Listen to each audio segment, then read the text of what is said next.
आज हम लोग क्लास 10 में ये थ्योरम 6.2 देखेंगे और इसी पर जो एक्सरसाइज है प्रश्नावली 6.2 उसको हम लोग बनाएंगे। पीछे वाले क्लास में हम लोग प्रश्नावली 6.1 त्रिभुज के बारे में कुछ जानकारियाँ हम लोग प्राप्त किए थे।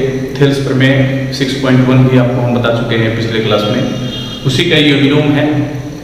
उसमें हम लोग 6.1 में पढ़े थे कि कोई एक तीसरी रेखा किसी त्रिभुज की दो भुजा को काट रही है और उसकी तीसरी भुजा के समांतर है, तो उसके काटे गए जो भाग होते हैं वो समानुपातिक होते हैं। ठीक है, और यहाँ पर हम लोग को दिया है कि यदि काटा गया भाग समानुपातिक है तो वो रेखा तीसरी भुजा के समांतर होती है, ये हमको सिद्ध करना है। ठीक है, यानी कि उसका ठीक विलोम है। तो यहाँ पर भी हम लोग एक त्रिभुज ले लेंगे, ठीक उसी तरह ये भी बनेगा, कोई अंतर नहीं है। ठीक है, थोड़ा सा का अंतर है। तो यहाँ पर हम एक त्रिभुज ले लेते हैं ABC और इसको जो है एक रेखा AB को D पर और AC को E पर काटती है। ठीक है, थ्योरम के अनुसार हम लोग ले लेंगे। तो यहाँ पर प्रूफ में प्रमाण में हम लोग क्या लिखेंगे, माना कि एक रेखा ध्यान दीजिएगा, दो भुजाओं, कौन कौन भुजा को काट रही है देखिए, दो भुजाओं कौन कौन, AB और AC, AB और AC को एक ही अनुपात में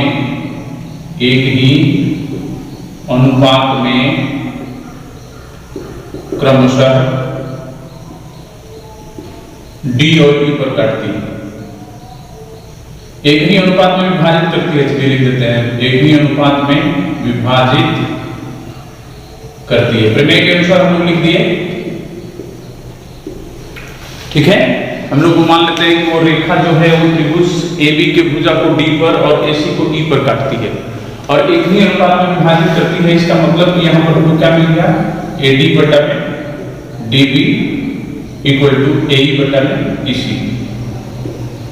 ध्यान रखिएगा, ये हमको प्रमेय में दिया है और इसी की सहायता से हम लोग को सिद्ध करना है कि ये जो D है वो BC के समांतर है। हम लोग को सिद्ध करना, ठीक उसी तरह बनाएंगे, लेकिन थोड़ा सा उसका जो रिजल्ट हम लोग प्राप्त किए थे वो रिजल्ट हमको यहाँ पर दिया गया है और जो उसमें दिया गया था D समांतर BC, वो इसमें हम लोग को सिद्ध करना है। इसी के चलते इसको हम लोग विलोम बोलते हैं। तो चलिए सबसे पहले हम लोग रचना करेंगे। हमें क्या सिद्ध करना है, पहले ये लिख लीजिए, हमें सिद्ध करना है। क्या सिद्ध करना है, हम लोग लिख लेंगे DE समांतर BC। चलिए इसके लिए रचना करेंगे। हम लोग क्या रचना करेंगे, जो उसमें हम लोग रचना किए थे 6.1 थ्योरम में, जो हम लोग कंस्ट्रक्शन किए थे वही कंस्ट्रक्शन इसमें भी होगा। यहां से हम लंब डाल देते हैं M और यहां से हम लोग लंब डाल देते हैं N। ठीक है, इसको भी हम लोग मिला देंगे, B से E को और C से D को। ठीक है, लिखिए क्या क्या किए हम लोग, DM लंब AC पर खींचे हैं तथा EN लंब AB पर खींचे हैं, EN लंब AB खींचा। फिर उसके बाद क्या किए, C से D को और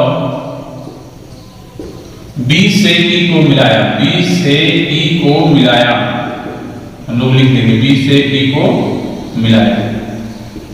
चलिए ठीक, हम लोग थ्योरम 6.1 में जैसे हम लोग किए थे उसी तरह इसमें भी एरिया निकालेंगे उसी त्रिभुज का, जो त्रिभुज का उसमें हम लोग 6.1 में निकाले थे। तो यहां पर हम लोग लिखेंगे कि यदि पहले पहला वाला ये परपेंडिकुलर ले लेते हैं, DM परपेंडिकुलर AC, तो एरिया ऑफ ट्रायंगल किसका, ADE का, तो ADE लिखेंगे बराबर क्या होगा 1/2 इंटू बेस इंटू हाइट। तो देखिए DM लंब AC दिए हैं, तो बेस क्या होगा हमारा AE और हाइट क्या होगा DM। ठीक है, फिर हम लोग क्या करेंगे, इसी बेस पर जो ट्रायंगल है ये DEC, इसका भी क्षेत्रफल निकालते हैं और एरिया ऑफ ट्रायंगल DEC, ध्यान दीजिएगा इसका भी बेस यही होगा क्योंकि इसी लंब को हम लोग लिए हुए हैं, परपेंडिकुलर हम लोग AC लिए हुए हैं। यहां पर देख लीजिए तो AC का ये भाग हुआ, इस ट्रायंगल के लिए ये इसका बेस हो जाएगा क्योंकि इसी भुजा पर हम लोग लंब डाले, तो जिस भुजा पर लंब डाली जाती है वही भुजा बेस होती है। तो इसमें 1/2 EC और हाइट वही होगा DM इंटू DM। तब हम लोग इसका अनुपात ले लेंगे, एरिया ऑफ ट्रायंगल ADE बटा में एरिया ऑफ ट्रायंगल DEC बराबर 1/2 इंटू AE इंटू DM बटा में 1/2 EC इंटू DM। और देखिए ये DM 1/2 कट गया, क्या मिला AE बटा में EC, इसको कर देंगे हम लोग 1। ठीक है, फिर अब की बात हम लोग लेंगे EN लंब AB, EN परपेंडिकुलर AB, तो एरिया ऑफ ट्रायंगल ADE बराबर 1/2 इंटू बेस सबकी बार क्या होगा AD और हाइट वही होगा EN। ठीक है, और इस बेस पर एक और ट्रायंगल है नीचे, कौन है DBE, चाहे DEB कुछ भी लिख सकते हैं, DEB, इसका बेस क्या होगा BD और हाइट वही होगा EN, DB और EN। इसका भी रेशियो हम लोग ले लेंगे, एरिया ऑफ ट्रायंगल ADE बटा में एरिया ऑफ ट्रायंगल DEB, इसको लिखिए 1/2 इंटू AD इंटू EN बटा में 1/2 इंटू DB इंटू EN। इसमें भी देखिए EN 1/2 गया, क्या मिला AD बटा में DB, ध्यान दीजिएगा। और यहां पर देखिए 1 में क्या दिया है, AD बटा में DB बराबर AE बटा में EC, इसको हम AE बटा में EC कर लेंगे, तो ऐसे लिखेंगे, देखिए एरिया ऑफ ट्रायंगल ADE बटा में area of triangle DEB equal to, इसको हम बदल देते हैं, लिख देते हैं AE बटा में EC, क्यों, क्योंकि 1 में हमको दिया है AD बटा में DB बराबर AE बटा में EC, इसको हम लोग लिख देंगे 1 से, और इसको कर देंगे हम लोग समीकरण नंबर 2। ठीक है, अब 1 और 2 का प्रयोग करेंगे, लिखेंगे 1 और 2 से। देखिए दोनों का RHS बराबर है, ये और ये दोनों का बराबर है, तो LHS बराबर कर लेंगे। तो पहले ऊपर वाला LHS लिख रहे हैं, ट्रायंगल ADE बटा में हमको दिया है ये triangle DEC equal to area of triangle ADE बटा में ये ट्रायंगल दिया है हमको DEB, area of triangle DEB। ठीक है, ये दोनों बराबर मिला। आप लोग देख रहे हैं कि इसका अंश और इसका अंश बराबर है, तो ये कट जाएगा, यहां भी 1 हो जाएगा, यहां भी 1 हो जाएगा, बाय क्रॉस मल्टीप्लिकेशन कर लेंगे, तो area of DEC equal to area of triangle DEB।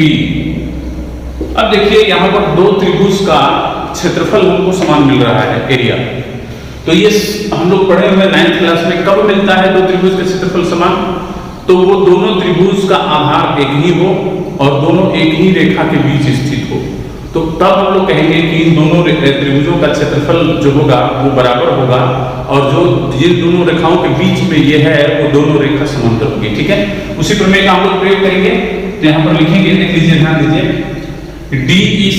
DEC और DEB दोनों का एक ही आधार DE है, लिखेंगे यहाँ पर कि चूंकि ट्रायंगल DEC और ट्रायंगल DEB का एक ही आधार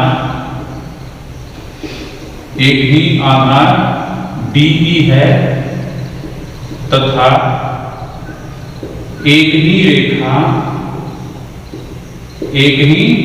रेखा कौन कौन D और BC के DE और BC के बीच है। तो जब ऐसा होगा तो हम लोग कहेंगे कि जब दो रेखा के बीच में कोई दो ट्रेंगल हो और उनका आधार समान हो और उनका क्षेत्रफल भी समान हो तो उसमें केवल और केवल एक ही रिजल्ट मिलता है कि ये रेखा और ये रेखा दोनों समांतर होगी। तो यहाँ पर हम लोग लिख देंगे इसलिए DE समांतर BC और यही हमको प्रूव करना है। ठीक है, हम लोग थेल्स प्रमेय के और थेल्स प्रमेय के विलोम पर कुछ नोट्स हैं उसको भी देख लेते हैं। इसमें उसी सूत्र को कुछ मॉडिफाई किया गया है, इसको भी हम लोग देख लेते हैं। लिखे हुए हैं यहाँ पर कि यदि रेखा DE त्रिभुज ABC की भुजाओं को क्रमशः D और E पर इस प्रकार प्रतिच्छेद करती है या काटती है कि AD बटा में DB और AE बटा में BC हो, तो AD बटा में पूरा AB और इधर AE बटा में पूरा AC वाला अनुपात भी हमको समान मिलता है और इधर पूरा भुजा बटा में DB और इधर पूरा भुजा बटा में EC भी समान मिलता है। ठीक है, इसका भी प्रयोग हम लोग आगे क्वेश्चन बनाने में करेंगे, इसलिए इसको बताना भी महत्वपूर्ण हो जाता है। तो सबसे पहले इसमें हम लोग देखेंगे प्रूफ में। ठीक है, क्या देखेंगे, पहला सबसे पहले लिख लेंगे AD बटा में DB हमको जो दिया गया है इक्वल टू AE बटा में EC। ध्यान दीजिए। ठीक है, तो इसमें हम क्या करेंगे, दोनों ओर एक जोड़ देंगे, दोनों ओर एक जोड़ने पर ध्यान दीजिएगा। तो AD बटा में DB प्लस 1 बराबर AE बटा में EC प्लस 1। तो देखिए इधर एलसीएम क्या मिला, DB क्या मिल गया, AD प्लस DB। इधर एलसीएम क्या मिला, EC, AE plus EC। Figure में देखिए AD और DB को हम लोग जोड़ देंगे तो आपको क्या मिल जाएगा, AB। तो यहां पर लिख देंगे AB बटा में DB बराबर AE और EC को जोड़ देंगे तो क्या मिल जाएगा, AC बटा में हो जाएगा EC। देखिए ये हमारा सेकंड भाग प्रूफ हो गया। फिर हम लोग यहां पर आते हैं, अब इसके लिए फिर वही अनुपात लेंगे AD बटा में DB बराबर AE बटा में EC। ठीक है, अब की बात इसको उल्टा कर लेंगे, इसको उल्टा करिए तो DB बटा में AD हो जाएगा और इसको उल्टा करेंगे तो ये भी उल्टा हो जाएगा, EC बटा में AE हो जाएगा। अब तब दोनों ओर एक जोड़ेंगे, दोनों ओर एक जोड़ने पर। ठीक है, तो जोड़िए DB बटा में AD प्लस 1 बराबर EC बटा में AE प्लस 1। इसको भी उसी तरह जोड़ेंगे, एलसीएम हमको मिलेगा AD, ऊपर क्या मिल जाएगा, DB प्लस AD बराबर इधर देखिए AE मिलेगा और क्या मिल जाएगा, EC प्लस AE। फिगर में देख लीजिए DB ये और AD जोड़ेंगे तो क्या मिलेगा, AB और बटा में AD बराबर EC और AE जोड़ दीजिए, EC और AE जोड़ेंगे तो क्या मिल जाएगा, AC बटा में AE। फिर इसको उल्टा करेंगे, इसका विपरीत तरफ लिखेंगे तो AD बटा में क्या हो जाएगा, AB और इसको भी उल्टा करेंगे तो क्या हो जाएगा, AE बटा में AC। ये हमारा पहला पार्ट सिद्ध हुआ। अब ध्यान दीजिएगा कि इस क्वेश्चन का प्रयोग, इस सूत्र का प्रयोग हम लोग कहां करेंगे। एक्सरसाइज में मान लीजिए कि हमको 1 2 3 4 अनुपात है, 4 अनुपात में से ये दिया है और पूरा दिया है, फिर ये दिया है और पूरा दिया है। तो हम लोग को चेक करने के लिए कि ये भुजा और ये भुजा समांतर है कि नहीं, उसके लिए हम लोग प्रयोग कर सकते हैं। या मान लीजिए कि ये दिया है और पूरा दिया है, ये नहीं दिया है और पूरा दिया है, तो इसकी सहायता से हम लोग जो छूटा हुआ है उसको हम लोग ज्ञात कर सकते हैं। जो पार्ट छूटा हुआ है उस पार्ट को हम लोग इस सूत्र से ज्ञात कर सकते हैं। अभी हम लोग एक्सरसाइज बनाएंगे तो पता चल जाएगा कि इस सूत्र का कितना महत्वपूर्ण स्थान है। ठीक है, हम लोग अब एक्सरसाइज 6.2 देखेंगे। इसमें हम लोग थेल्स प्रमेय और उसके विलोम के प्रमेय का प्रयोग करेंगे। हम पहले भी बता चुके हैं आप लोगों की जो प्रमेय हम लोग ज्योमेट्री में पढ़ते हैं वो ज्योमेट्री के लिए फॉर्मूला होता है, इसलिए आप लोग उसको अच्छी तरह से ध्यान दीजिएगा। थेल्स प्रमेय एग्जाम में भी पूछता है, उसके विलोम भी पूछता है, उस पर जो नोट्स लिखे वो भी सिद्ध करने को देता है, इसलिए आप लोग ध्यान रखिएगा। हर तरह से तैयार रहना है हमको कि एग्जाम में किसी भी प्रकार का क्वेश्चन पूछे तो हम लोग से कोई क्वेश्चन छूटे नहीं। ठीक है, हम लोग चलते हैं क्वेश्चन नंबर 1 पर। इसमें हम लोग को देखिए 1 2 3 4 पार्ट है। 4 पार्ट में 1 2 3 पार्ट हमको दिया गया है, चौथा पार्ट हमको ज्ञात करना है। और यहाँ पर प्रश्न में केवल यही दिया है डी समांतर बीसी, काफी है। हम लोग थेल्स प्रमेय का प्रयोग करेंगे। उसी तरह इसका दूसरा क्वेश्चन में भी है, तो हम लोग यहाँ पर सबसे पहले लिखेंगे कि चूंकि डी समांतर बीसी, इसलिए थेल्स प्रमेय से हम लोग क्या लिखेंगे? थेल्स प्रमेय से क्या मिलेगा? AD बटा में DB, AD बटा में DB इक्वल टू AE बटा में EC। यही हम लोग थेल्स प्रमेय में पढ़े हैं। और इसमें जिस चीज का मान दिया है उसका मान रख दीजिए। AD का मान कितना है? 1.5 सेंटीमीटर और DB का मान क्या है? 3 सेंटीमीटर। AE का मान है 1 सेंटीमीटर और EC के हमको निकालना है। तो ये सेंटीमीटर से सेंटीमीटर गया, 1.5 से एक बार में, 1.5 से 2 बार में कट जाएगा, यानी कि 1/2 equal to 1 centimetre by EC हो जाएगा। तो बाई क्रॉस मल्टीप्लिकेशन करेंगे तो EC बराबर हमको क्या मिलेगा? 2 सेंटीमीटर। यानी कि इसमें हमको EC निकालना था। देख लीजिए कितना आसानी से हम लोग थेल्स प्रमेय की सहायता से निकाल लिए हैं। फिर हम लोग यहाँ पर लिखेंगे उसी तरह DE पैरेलल BC। तो थेल्स प्रमेय से पहले इसका अनुपात लिखेंगे जो थेल्स प्रमेय में हम लोग पढ़े हैं। क्या मिलेगा? देखिए इसमें भी मिलेगा AD बटा में DB बराबर AE बटा में EC। ठीक है, और इसमें जिस चीज का मान दिया है रखिए, AD नहीं दिया है, AD निकालना है। DB दिया है 7.2 सेंटीमीटर, AE दिया है 1.8 सेंटीमीटर और EC भी दिया है 5.4 सेंटीमीटर। ठीक है, यहाँ पर सेंटीमीटर खत्म हो जाएगा। यहाँ पर देखिए दशमलव के बाद एक अंक है, इसमें भी दशमलव के बाद एक अंक है, दशमलव हटा देंगे तो हमको क्या मिल जाएगा?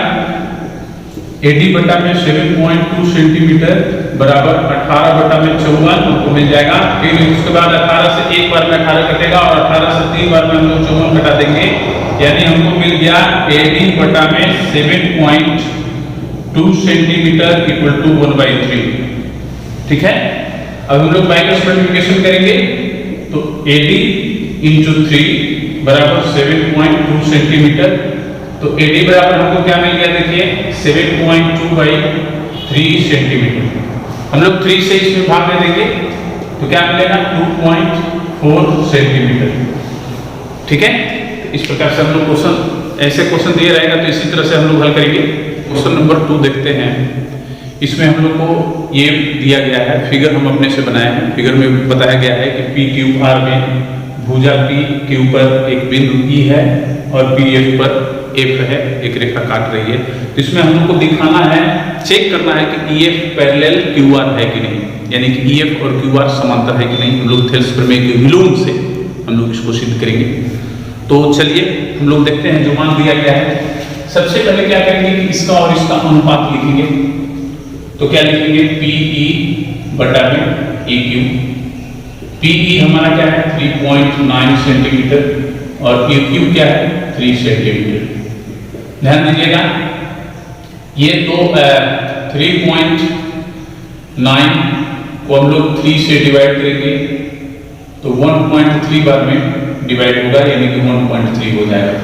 और हम लोग अब इसका अनुपात लिखेंगे PF बटा में FR, PF बटा में FR, और PF हमको दिया है 3.6 सेंटीमीटर और FR दिया है 2.4 सेंटीमीटर। देखिए डेसिमल के बाद एक एक अंक है दोनों में, हम लोग डेसिमल हटा देते हैं तो हटा दीजिए तो कितना हो गया? 36 बटा में 24। 6 से 8 से कटेगा, 12 से कटेगा, 12 दूनी 24, 12 3 36, 3/2 बराबर हो जाएगा 1.5। हम लोग देख रहे हैं कि दोनों बराबर नहीं है। यहाँ पर हम लोग लिखेंगे कि PE बटा में EQ not equal to PF बटा में FR, और तब हम लोग लिख देंगे कि इसलिए थेल्स प्रमेय के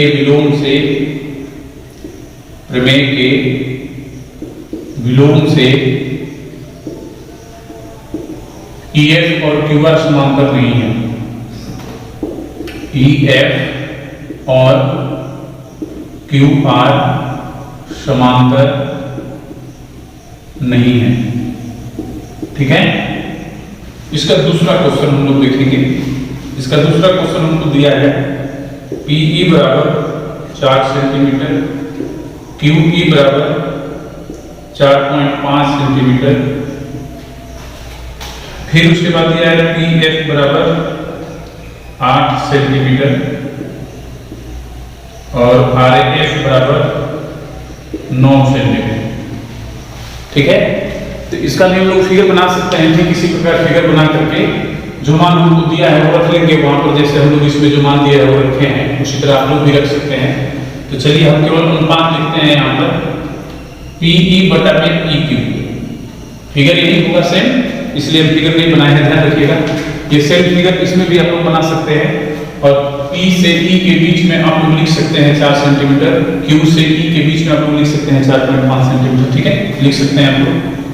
तो 4 सेंटीमीटर बटा में 4.5 सेंटीमीटर, ऊपर हम लोग कर लेंगे 40, नीचे हो जाएगा 45। ठीक है, 5 से कटा दीजिए तो कितना होगा 8/9। और हम लोग को दूसरा अनुपात निकालेंगे PF बटा में FR, PF बटा में FR। तो PF कितना है देखिए 8 सेंटीमीटर और FR कितना है 9 सेंटीमीटर। ये सेंटीमीटर कट गया, 8/9 आ गया। हम लोग देख रहे हैं कि दोनों बराबर है, तो दोनों बराबर है तो हम क्या लिखेंगे यहाँ पर, लिखेंगे यहाँ पर कि चूंकि PE बटा में EQ इक्वल टू PF बटा में FR, इसलिए हम लोग लिख सकते हैं, इसलिए थेल्स प्रमेय के विलोम से, थेल्स प्रमेय के विलोम से अब की बार हमको समांतर मिल रहा है। क्या क्या समांतर मिल रहा है, तो EF समांतर QR, EF पैरेलल QR। ठीक है, दूसरा क्वेश्चन मिल गया। तीसरा क्वेश्चन में देखिए, तीसरा क्वेश्चन में हमको दिया है PQ बराबर 1.28 सेंटीमीटर, फिर उसके बाद PR इक्वल टू 2.56 सेंटीमीटर, फिर उसके बाद दिया है PE बराबर 0.18 सेंटीमीटर और PF बराबर हमको दिया है 0.36 सेंटीमीटर। इसका हम लोग फिगर बनाएंगे। देखिए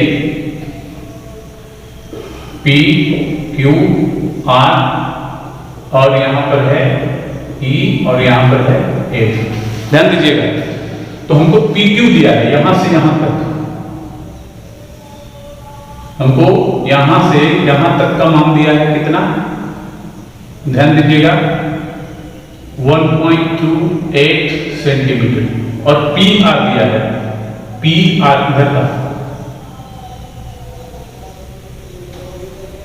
PR हमको कितना दिया है 2.56 सेंटीमीटर।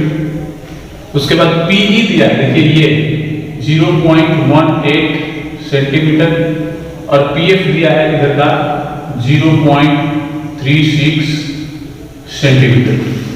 अभी हम लोग जो नोट बनाए हैं ना, नोट में जो आप लोग को लिखवाए हैं हम, उसी सूत्र की सहायता से हम लोग इसको सिद्ध करेंगे। तो देखिए इसमें पूरा दिया है और बटा में ये कर देंगे, तो लिखेंगे PQ बटा में PE।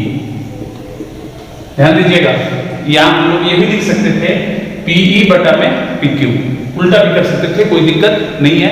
तो जैसे अनुपात इधर लेंगे वैसे अनुपात इधर लेंगे हम लोग। ये नहीं कि हम इधर लिखे हैं PQ बटा में PE, आप इधर लिख दीजिए PQ बटा में PR, गलत हो जाएगा। इधर जिस अनुपात में हम लोग ले रहे हैं वही अनुपात सेम उधर भी लेना है। इधर हम यदि पी बटा में पी क्यू लिखेंगे तो इधर भी आप लोग पी एफ बटा में पी आर लिखिएगा, ठीक है, ध्यान देना है। तो पी क्यू बटा में पी लिख रहे हैं, पी क्यू हमारा 1.28 सेंटीमीटर है और पी है 0.18 सेंटीमीटर। दशमलव के बाद दोनों में दो अंक है, 128 बटा में 18 हो गया, ठीक है। यहाँ पर हम लोग देख रहे हैं कि 2 बार 2 से कटेगा, 2 छक्का 12, 2 चौक 8, फिर 2 9 18, 64 बटा में 9 हो गया।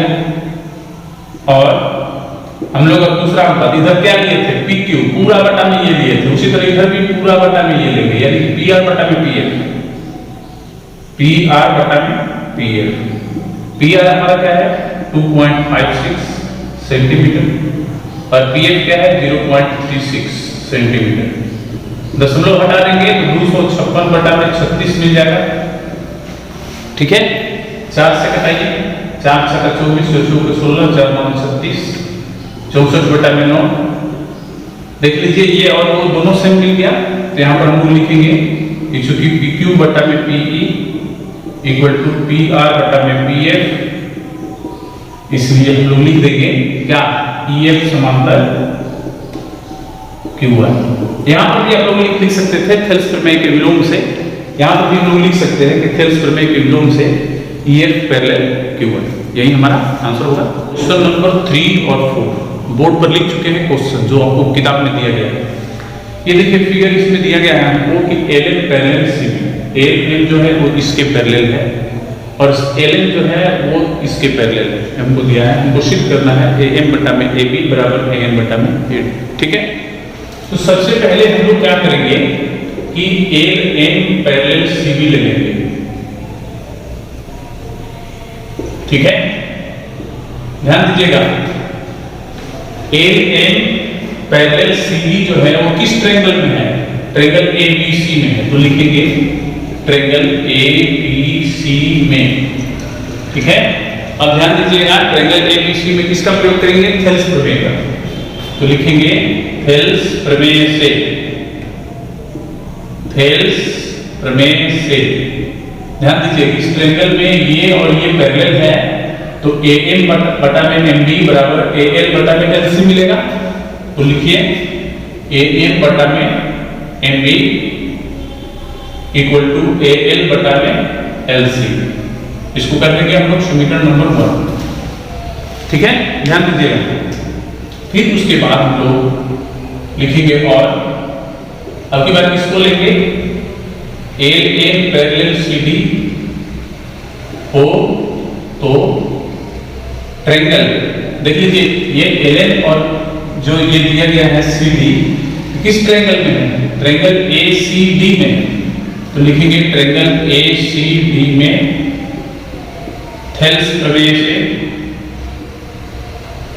थेल्स प्रमेय से क्या लिखेंगे ए एल बटा में एल सी, ए एल बटा में एल सी बराबर ए एन बटा में एन डी। ध्यान दीजिएगा इसको कर देंगे हम लोग समीकरण नंबर 2, ठीक है।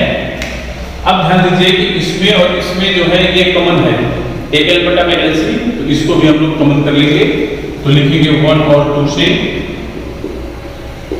यानी कि एक पक्ष बराबर है तो दूसरा पक्ष हम लोग, ये पक्ष तो बराबर है तो दूसरा पक्ष बराबर हो जाएगा, तो क्या मिलेगा ए एम बटा में एम बी बराबर ए एल बटा में नहीं ए एन बटा में एन डी, ठीक है। ध्यान दीजिएगा ये क्वेश्चन ये ऐसे भी सिद्ध करने को दिया जा सकता है, ठीक है, जो अभी हम लोग ये सिद्ध किए हैं ये भी सिद्ध करने को दिया जा सकता है। और फिर यहाँ पर हम लोग को अभी कुछ ट्रांसफॉर्म करना है, जैसे कैसे नोट में हम लोग ट्रांसफॉर्म किए थे दोनों +1 जोड़ करके, उसी तरह यहाँ भी हम लोग +1 जोड़ेंगे तो ये हमको प्राप्त होगा, ठीक है। तो चलिए हम लोग क्या करते हैं, यहाँ पर इसको सिद्ध करना है हमको, तो ए एम बटा में ए बी है, ध्यान दीजिएगा, तो जिसको बचाना है इसमें देखिए इसमें ए एम और इससे तुलना कीजिए, तो ए एम इसमें भी है ए एम इसमें भी है, तो जिसको बचाना है हमको उसको नीचे रखते हैं हम लोग, इसको उल्टा कर देंगे। तो यहाँ पर हम लोग क्या करना है एम बी बटा में ए एम और इधर भी उल्टा हो जाएगा एन डी बटा में ए एम। अब हम लोग दोनों ओर 1 जोड़ेंगे, दोनों ओर 1 जोड़ने पर, ठीक है। तो हम लोग को क्या मिलेगा, देख लीजिए, तो दोनों ब्रैकेट जोड़ेंगे तो MB बटा में AM प्लस 1 बराबर MD बटा में AM प्लस 1, ठीक है। हम लोग जोड़ेंगे इसको, एलसीएम क्या मिलेगा, AM, ऊपर क्या लिखेंगे, MB प्लस AM बराबर, इधर एलसीएम मिलेगा AM, ऊपर क्या लिखेंगे, ND प्लस AM, ठीक है। फिगर में देखिए MB और AM को जोड़ देंगे तो AB मिल जाएगा, तो हमको हो जाएगा AB बटा में AM, और इधर ND और AM जोड़ देंगे तो क्या मिलेगा, AD बटा में AM। फिर इसको उल्टा कर देंगे तो क्या मिलेगा, AM बटा में AB बराबर AN बटा में AD। यही हमको सिद्ध करना था, देख लीजिए, AM बटा में AB और AN बटा में AD, ठीक है। तो आप लोग देख रहे हैं ना कि नोट में जो हमसे लिखा है कितना महत्वपूर्ण है क्वेश्चन बनाने में। क्वेश्चन नंबर 4 देखते हैं हम लोग। फिगर देखिए आपका दिया गया है, फिगर में हमको दिया है DE पैरेलल AC। देखिए DE जो है वो AC के पैरेलल है, और DF जो है वो AE के पैरेलल है, DF जो है वो AE के, इसके पैरेलल है, ठीक है। तो हम लोग दोनों को एक अलग अलग लेकर के पहले लिखेंगे। पहले ले लेते हैं DE समांतर AC हो, तो ध्यान दीजिएगा थोड़ा सा यहाँ, तो DE पैरेलल AC, DE और पैरेलल AC। थोड़ा देर के लिए इसको हम हटा रहे हैं, ध्यान दीजिएगा थोड़ा देर के लिए हम हटा दे रहे हैं। तो अब तो क्लियर आपको दिखाई दे रहा है ना कि DE समांतर AC। तो DE समांतर AC कौन सा ट्रायंगल है, ट्रायंगल है ABC। ABC में थेल्स प्रमेय का हम लोग प्रयोग करेंगे। थेल्स प्रमेय से क्या मिलेगा, देखिए DE समांतर AC है तो क्या लिखेंगे हम लोग, BD बटा में AD इक्वल टू, देखिए इधर से हम लोग नीचे से स्टार्ट कर रहे हैं, BD बटा में AD, तो इधर हम लोग ये CE बटा में BE नहीं लिखेंगे, जैसे इधर से स्टार्ट हो रहा है उसी तरह इधर भी स्टार्ट होगा। तो BD बटा में AD लिखेंगे तो इधर लिखेंगे BE बटा में EC, ध्यान दीजिएगा। तो क्या लिखेंगे, BD बटा में DA इक्वल टू BE बटा में EC, BE बटा में EC, ठीक है। फिर उसके बाद हम लोग जैसे मिलाए थे उसी तरह मिला देंगे। चलिए आ गया हम लोग क्वेश्चन पे, ठीक है। अब चलिए और इसको हम मूव कर देंगे। अब इसको ले लेंगे DF पैरेलल AE हो, तो कौन सा ट्रायंगल होगा, तो DF पैरेलल AE है, इसको हम थोड़ा देर के लिए हटा रहे हैं। हम लोग इतना तक ही में सीमित है, ये छूट जाएगा इसमें। तो DF पैरेलल AE है, ये कौन सा ट्रायंगल है, ABE है। ABE में थेल्स प्रमेय से क्या लिखेंगे बताइए, BD बटा में DA,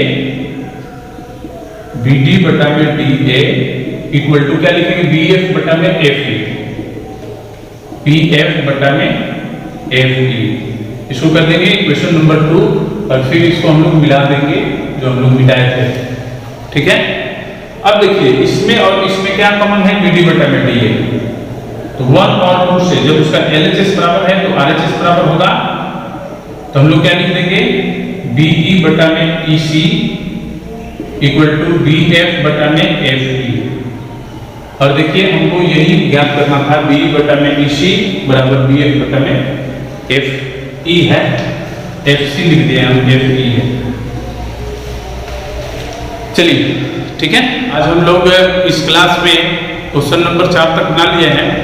नेक्स्ट क्वेश्चन हम लोग अगले क्लास में बनाएंगे। तब तक आप लोग रिवीजन जरूर कीजिएगा थ्योरम का, ताकि आपको बनाने में कोई दिक्कत न हो और समझने में भी कोई दिक्कत न हो। और 10th क्लास में ज्योमेट्री बहुत हार्ड नहीं होती है, इसलिए आप लोग को ध्यान रखना है, थोड़ा सा मेहनत कीजिएगा तो बहुत ज़्यादा पा सकते हैं आप लोग यहाँ पर। आज के क्लास में इतना ही, धन्यवाद।